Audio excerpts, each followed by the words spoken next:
What's going on, everybody, and welcome back to Juggernaut Retro Reviews. And since it's WrestleMania time, I decided I'm going to do some WrestleMania reviews for this month here. So, today we're going to be talking about WrestleMania IX.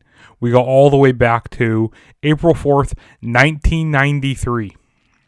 And the show was held in Paradise, Nevada, at Caesar's Palace, and the attendance for the show was 16,891. For a lot of people say this show is really bad, or like this is up there with one of the worst WrestleManias, which, I kind of have to agree with him, which I'll explain why this is one of the worst WrestleManias. But there are some good things on the show. Like, there are some gems on the show that are definitely worth checking out. But for the most part, this show, is pretty bad. And, this is, a bright spot on the show is, so this is the first outdoor WrestleMania. Like they were out in the desert of Las Vegas, Nevada. So that was pretty cool. And, like I said, they were at Caesar's Palace. And they did this like whole Roman type of themed WrestleMania. Like a lot of people were wearing togas. You had JR in a toga like that, and this was the first time that JR was on commentary, and this was his first WrestleMania. And then you had you had cameramen dressing up in togas. You had so many. Like I said, a whole bunch of Roman type of things. You had Cleopatra and Julius Caesar, I think, if I'm saying the right people. You had them out there. So like I said, you had a Roman type of feel. So I thought that was a bright spot on the show. And the tagline for this WrestleMania was the world's largest toga party, which kind of seems corny a little bit, but I mean, it worked. I mean, it was very interesting. So that kind of brought up my grade a little bit for WrestleMania 9 a little bit, because, like I said, the first outdoor mania. But let's go ahead and get started with the actual show. So, and also on commentary, we had Macho Man Randy Savage. We also had Bobby Brain Heenan, which it showed, had him entrancing out on a,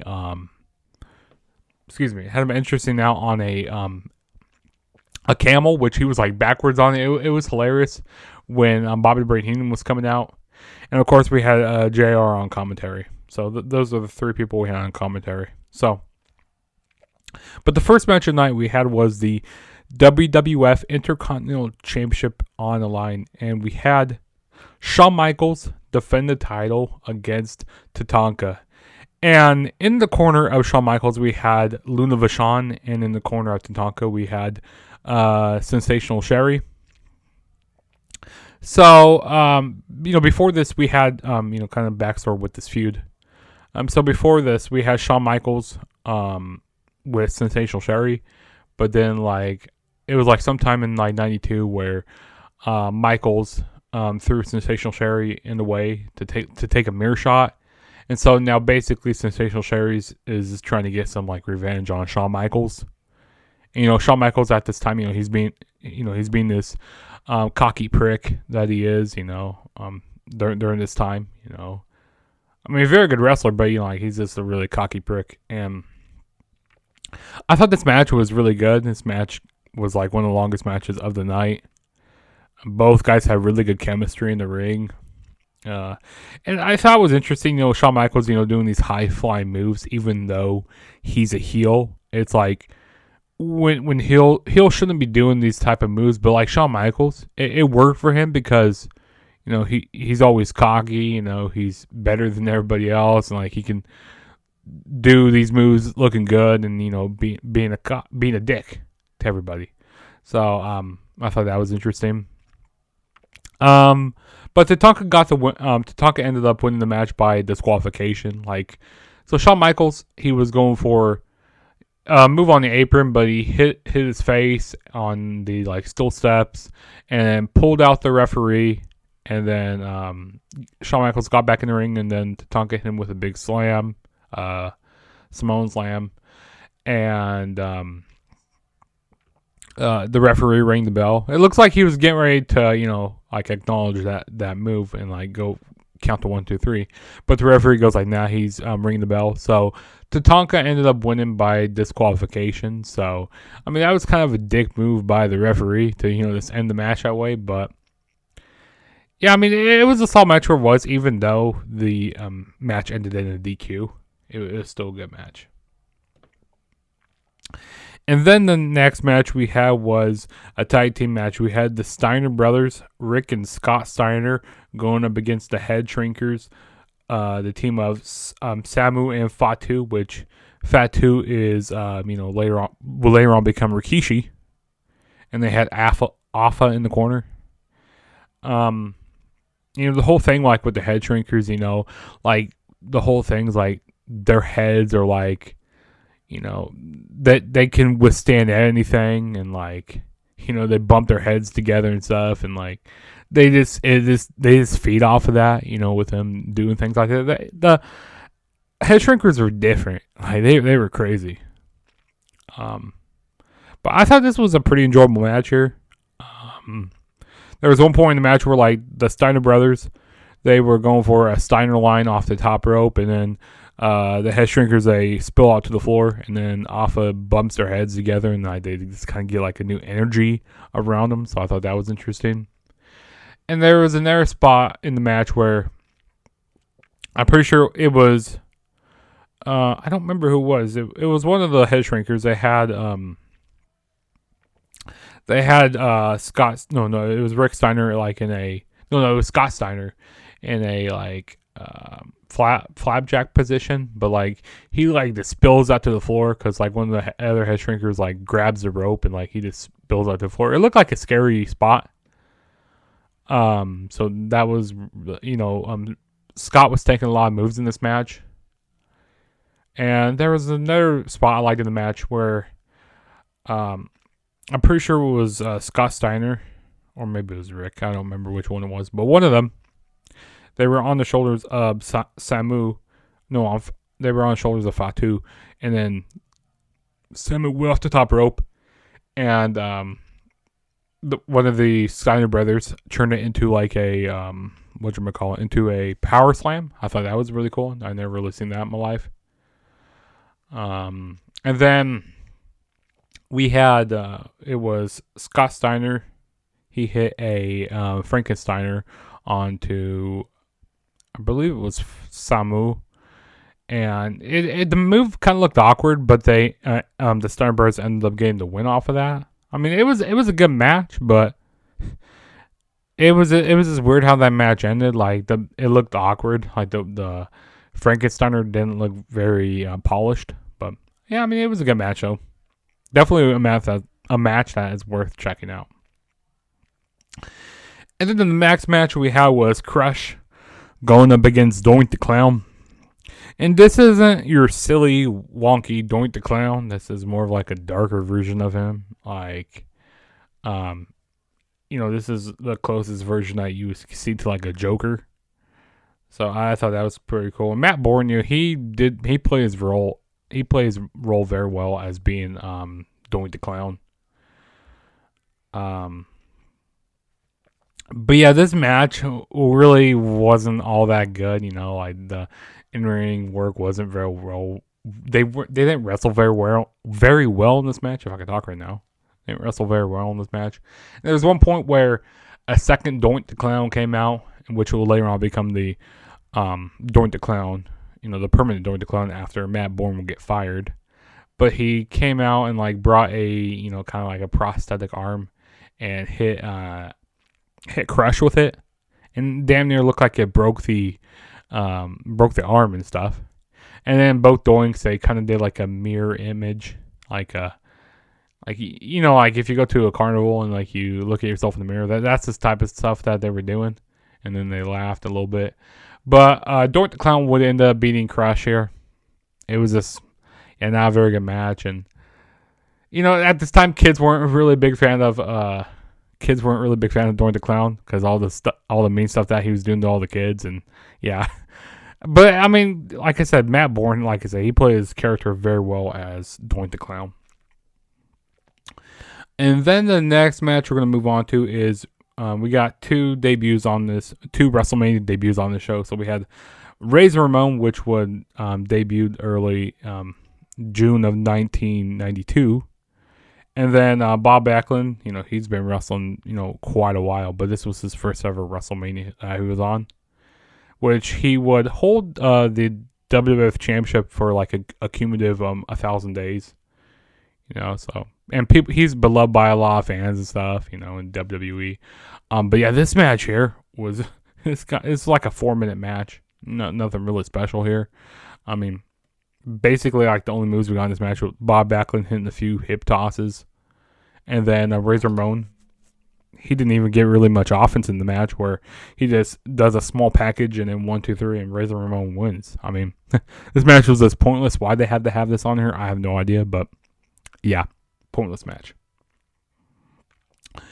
And then the next match we had was a tag team match for the WWF Tag Team titles. We had Money Inc., Ted DiBiase and IRS. They were the champions going in this match. They were going up against the Mega, I can't even talk right now. Manics, or Hulkamaniacs, the Mega Maniacs. There we go. I'm looking at the word right here, and I can't just get it out right now. So yeah, we had Hulk Hogan and Brutus Beefcake. In the corner of Brutus Beefcake, them, we had Jimmy Hart. So this was kind of an interesting build-up. So Brutus Beefcake, he was away from WWE for a little while because he, a few years early, he had a parasailing accident. So he had get some face reconstruction surgery and all that. So they had all that. And then, so they had Brutus Beefcake return in 1993.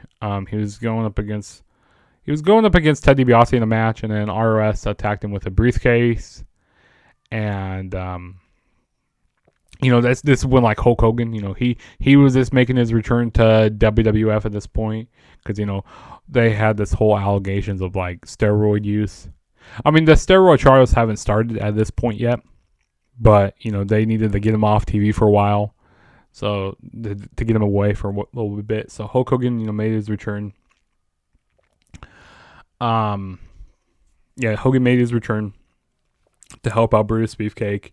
And also, we had Jimmy Hart, him siding ways. He didn't want to be with Ted DiBiase and ROS. He had a change in heart. And so, he sided with the Mega Maniacs.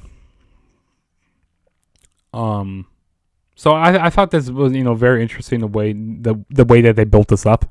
I thought it was pretty cool.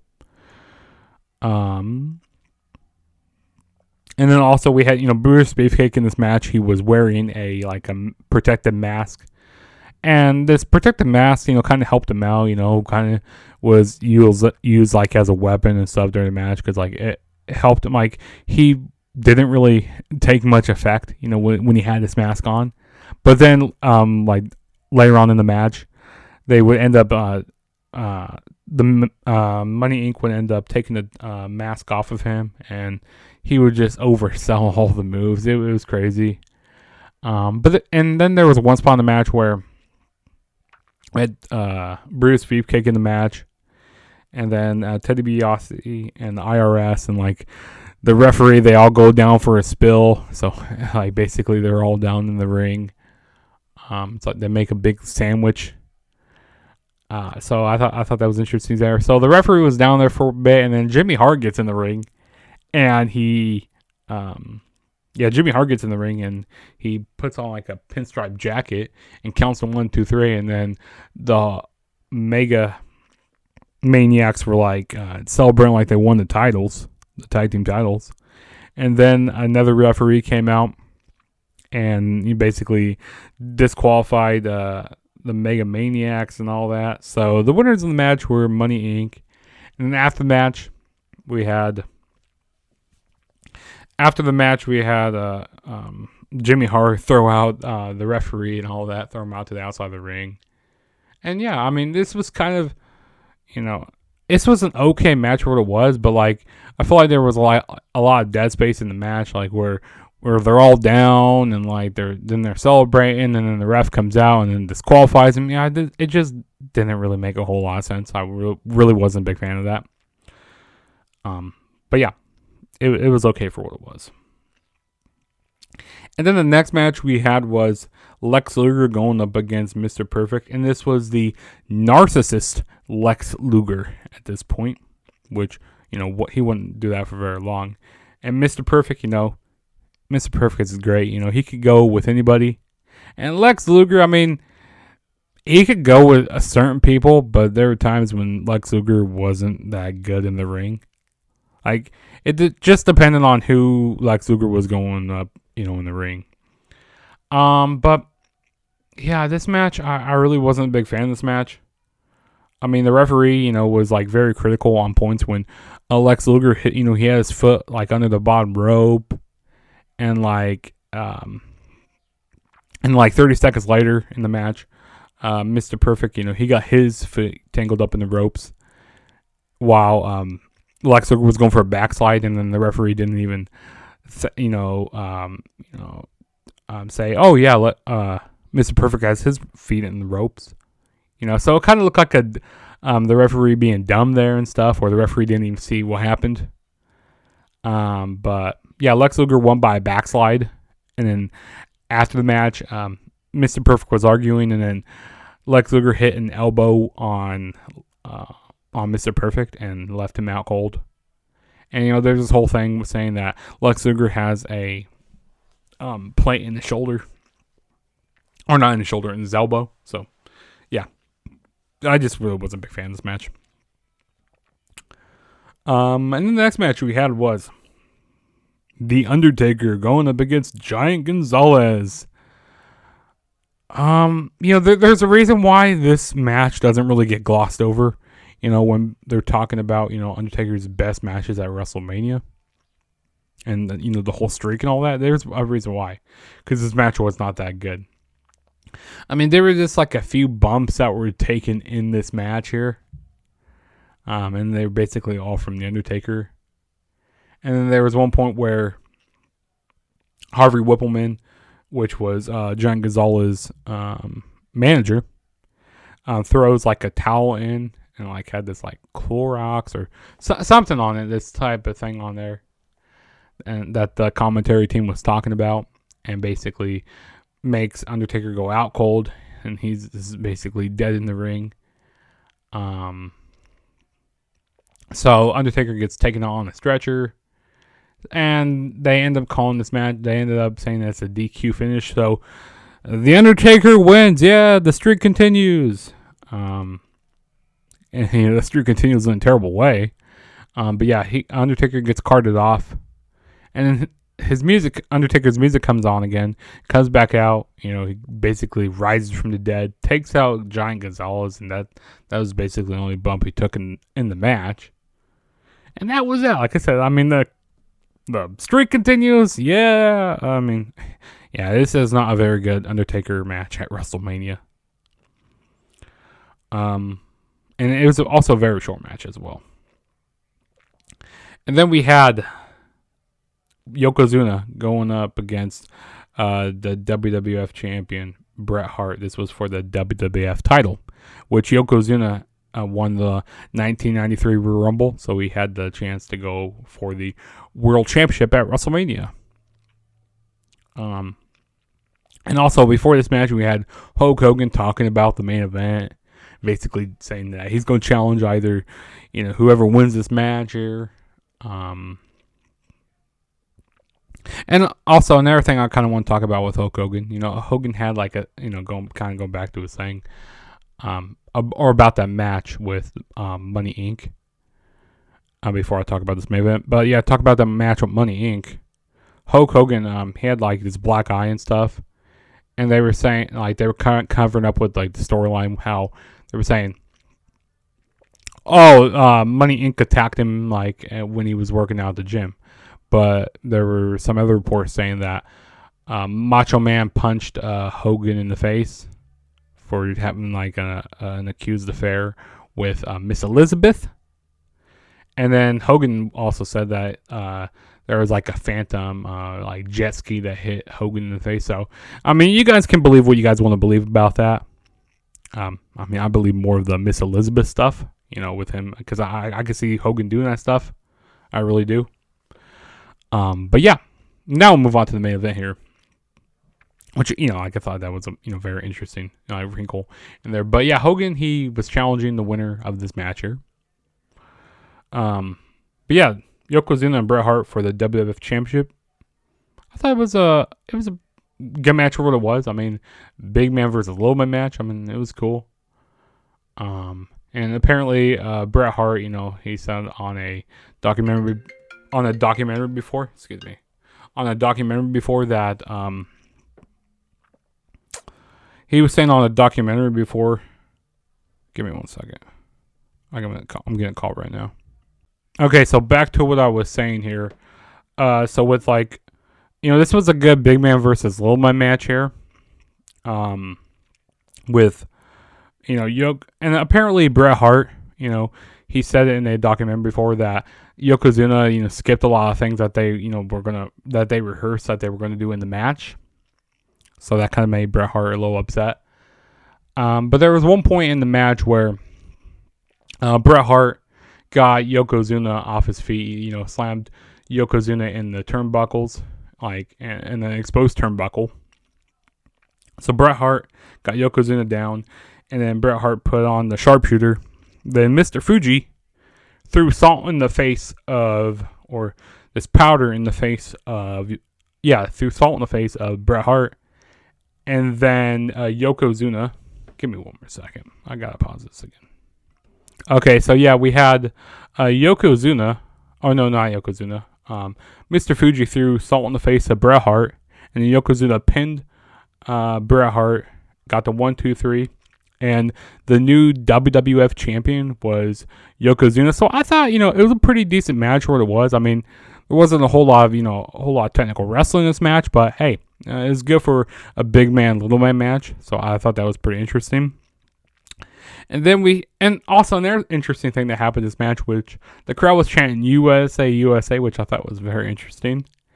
And then, even though none of these guys were from the USA, like Yokozuna, he's from Japan, and then Bret Hart, he's from Canada. So I thought that was kind of funny. And then we had Hulk Hogan come out, basically try to defend Bret Hart. And then Mr. Fuji, laid out a challenge saying, hey, you want to go up against Yokozuna for the WWF Championship?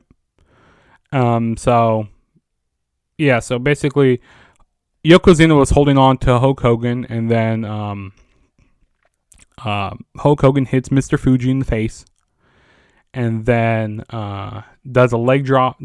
Does a big boot to Yokozuna, and then hits the leg drop on Yokozuna, and new WWF champion is Hulk Hogan. What the heck? This was like a 22-second match. We had the championship change hands twice. I think that's the first time I've ever changed twice on a WrestleMania pay-per-view. I think that was the only time. I believe so. But yeah, I mean, this is a crazy ending. And apparently the reason why they put the title around Hogan, because they wanted him to be on the European tour later on that year. But then he never went on that tour, and he ended up dropping the title later during the summer. So yeah, I thought it was very interesting that they put the title around him, and that just put a bigger damper on, with my grade on about this show. I just wasn't a big fan of it. And of course, Hulk Hogan, does all of his politicking backstage, so he gets his way what he wants and stuff. But yeah, that was WrestleMania IX. Yeah, this lives up to what people say. This being one of the worst WrestleManias. But like I said, there were some bright spots on the show, like the first two opening matches, with Tatanka and Shawn Michaels. And then you had the tag team match between the Steiner brothers and the Headshrinkers. Those were about the only things worthy of watching on this show. Everything else is skippable, which is sad to say. But yeah, that was my review of WrestleMania IX. And if this is your first time ever checking out my channel, hit that subscribe button. That really helped me out quite a bit. Also, don't forget to hit the like button. Go down in the comments, and let me know any videos that you guys want to see on my channel. As well as follow me on all my social media platforms on Twitter and Instagram at the True JSB. Again, it's at the True JSB. And also, don't forget to turn on the notification bell to be notified every time I make a new video. So you don't have to wonder, oh, when's Juggernaut making a new video? Well, you know when I'm making a video because you have all my notifications. And some videos I got coming up for you guys. I'm gonna be doing my WrestleMania 11 review later on, probably sometime this weekend. So stay tuned for that. And there's gonna be a lot more retro reviews coming here, and just stay on the lookout for a lot of my videos on my channel here coming up. So this is your boy Juggernaut saying peace out, and I will catch you guys in my next video whenever that may be.